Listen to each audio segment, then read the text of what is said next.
নরেন্দ্র মোদী তিনি শোক প্রকাশ করলেন,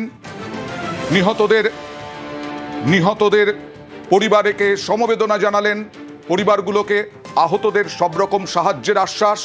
কেন্দ্রীয় স্বরাষ্ট্রমন্ত্রী অমিত শাহ ও দিল্লির পুলিশ প্রশাসনের আধিকারিকদের সঙ্গে কথা হয়েছে সেটাও জানালেন প্রধানমন্ত্রী নরেন্দ্র মোদী।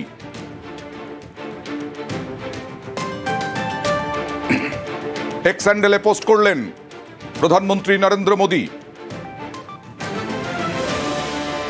আর মমতা বন্দ্যোপাধ্যায় তিনি এক্স হ্যান্ডেলে পোস্ট করলেন, দিল্লিতে ভয়াবহ বিস্ফোরণের খবর শুনে স্তম্ভিত, জানালেন মমতা বন্দ্যোপাধ্যায়। এই বিস্ফোরণে যাদের প্রাণ গেল তাদের পরিবারের জন্য সমবেদনা জানালেন মুখ্যমন্ত্রী মমতা বন্দ্যোপাধ্যায়। আহতদের দ্রুত আরোগ্য কামনা করলেন। বিস্ফোরণে যে স্তম্ভিত মুখ্যমন্ত্রী, সেই প্রকাশ পেল তার বক্তব্যে। আহতদের দ্রুত আরোগ্য কামনা করলেন মুখ্যমন্ত্রী। আর রাহুল গান্ধীও শোক প্রকাশ করলেন, এই ভয়াবহ বিস্ফোরণের তীব্র নিন্দা করলেন। হৃদয় বিদারক এই ঘটনা। লালকেল্লা, রেড ফোর্ট মেট্রো স্টেশনে বহু নিরপরাধ নির্দোষ মানুষের মৃত্যু হয়েছে এবং তাতেও তিনি গভীর দুঃখ প্রকাশ করলেন এবং আহতরা খুব দ্রুত আহতদের আরোগ্য কামনা করলেন। আজ ঠিক সন্ধে 6:52 ভয়াবহ বিস্ফোরণে কেঁপে উঠল দিল্লি চাঁদনি চক মার্কেট থেকে 1 কিলোমিটার দূরে লালকেল্লা, তার পাশেই মেট্রো স্টেশন। কেঁপে উঠল বিস্ফোরণে 1 কিলোমিটার পর্যন্ত অভিঘাত, শোনা গেল আওয়াজ। ভয়ঙ্কর ভয়াবহ বিস্ফোরণ, আইডি বিস্ফোরণ, আত্মঘাতী জঙ্গি হামলা। সিগনালে লাল আলোয় স্লো হয়ে গেল গাড়ি, জঙ্গিদের গাড়ি, এবং সেই জঙ্গিদের গাড়ি ভয়াবহ বিস্ফোরণে কেঁপে উঠল। 10 থেকে 12টি গাড়িতে আগুন লাগলো, তুবড়ে দুমড়ে মুচড়ে গেল। আহতরা এখন হাসপাতালে ভর্তি। লোকনায়ক হাসপাতালে অমিত শাহ কথা বলছেন আহতদের সঙ্গে। এই মুহূর্তে সেই ছবি আপনারা দেখতে পাচ্ছেন। স্বরাষ্ট্রমন্ত্রী অমিত শাহ, পুড়ে গেছে বিভিন্ন জায়গা বিস্ফোরণে, আহতদের সেই সমস্ত কিছু পর্যালোচনা করছেন স্বরাষ্ট্রমন্ত্রী অমিত শাহ।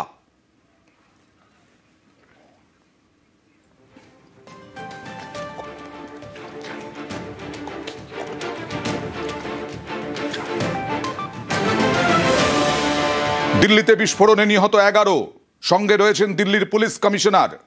অমিত শাহর সঙ্গে রয়েছেন দিল্লির পুলিশ কমিশনার। আহত বহু, সেই আহতদের দেখতে এই মুহূর্তে লোকনায়ক হাসপাতালে স্বরাষ্ট্রমন্ত্রী অমিত শাহ কোথায় কার কতটা আঘাত তা দেখছেন, তাদের সঙ্গে কথা বলার চেষ্টা করছেন। দেহ ছিন্ন ভিন্ন হয়ে গেছে মৃতদের।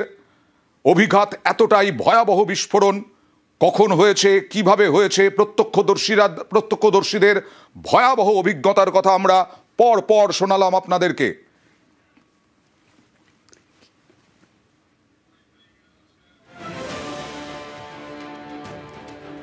দিল্লি বিস্ফোরণে আহত 30 জন, আশঙ্কাজনক বেশ কয়েকজন।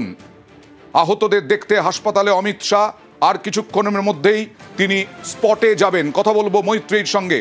মৈত্রেয়ী, বিস্ফোরণ স্থলে যে অভিঘাতের কথা বলছিলে ভয়াবহ, এবং তাতে আমরা যে প্রশ্নগুলো রাখছি, কোথায় দিল্লির নিরাপত্তা?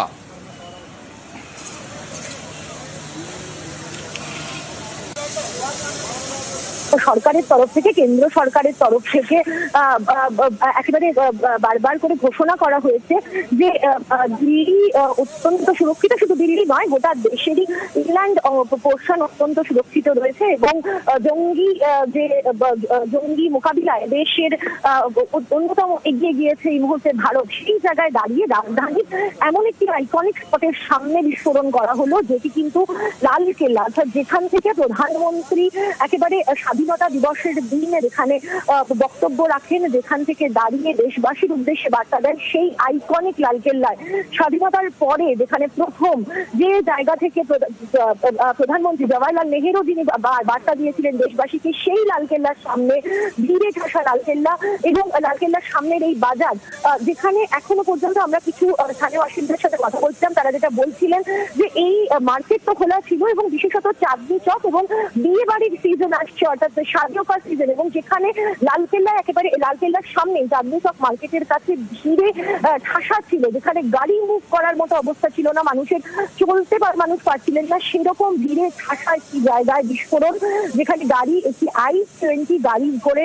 বিস্ফোরক নিয়ে আসলো এবং সেই বিস্ফোরক নিয়ে এসে ঠিক একেবারে নির্দিষ্ট স্থানে একেবারে লালকেল্লা থেকে ঢিল ছোড়া দূরত্বে কার্যত এই বিস্ফোরণ ঘটানো হলো, এবং যার জেরে পরপর অন্তত পক্ষে 10টি গাড়িতে বিস্ফোরণ হলো এবং প্রচুর মানুষ যারা আহত হয়েছেন এবং তার সঙ্গে সঙ্গে অন্তত পক্ষে 11 জনের মৃত্যু হয়েছে, এবং যেটা এলএনজিপির সূত্রে আমরা জানতে পারছি যে মৃতের সংখ্যা আরো বাড়তে পারে এবং সেই সংখ্যাটা 13 থেকে 15 অব্দি হয়ে যেতে পারে। এলএনজিপিতে অন্তত পক্ষে 30 জন গুরুতর আহত এই মুহূর্তে রয়েছে ঘটনাস্থলে। ইতিমধ্যেই এনএসজি টিম আমরা দেখতে পাচ্ছি, এনএসজি এবং তার সঙ্গে সঙ্গে এনআইএ টিম তারা একে একে এসে পৌঁছে গিয়েছে এবং তারা গোটা এলাকার তারা এই মুহূর্তে দখল নিয়ে নিয়েছে এবং দেখার চেষ্টা করা